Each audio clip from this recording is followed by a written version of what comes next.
Dari Kota Ambon kita ke Kabupaten Malra, Tribunnews. Penjabat Bupati Malra sambangi gudang logistik untuk mengecek kesiapan logistik pemilu 2024.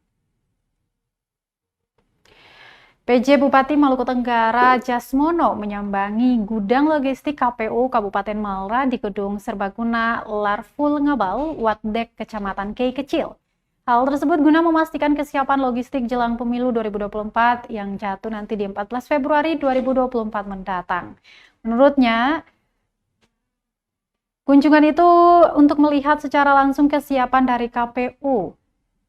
Karena seperti harapannya penyelenggaraan pemilu di 2024 khususnya di Malra bisa berjalan aman dan sukses. Sementara untuk pendistribusian sendiri sesuai dengan informasi KPU H-5, namun akan dipertimbangkan terkait dengan persoalan cuaca. Diketahui pemerintah Malra secara maraton menggelar rapat bersama semua stakeholders kepemiluan semenjak Jumat 2 Februari 2024 hingga Senin kemarin.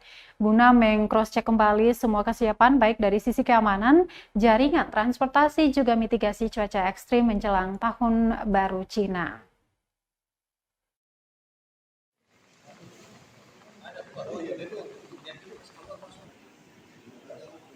Download Tribun X sekarang, menghadirkan lokal menjadi Indonesia.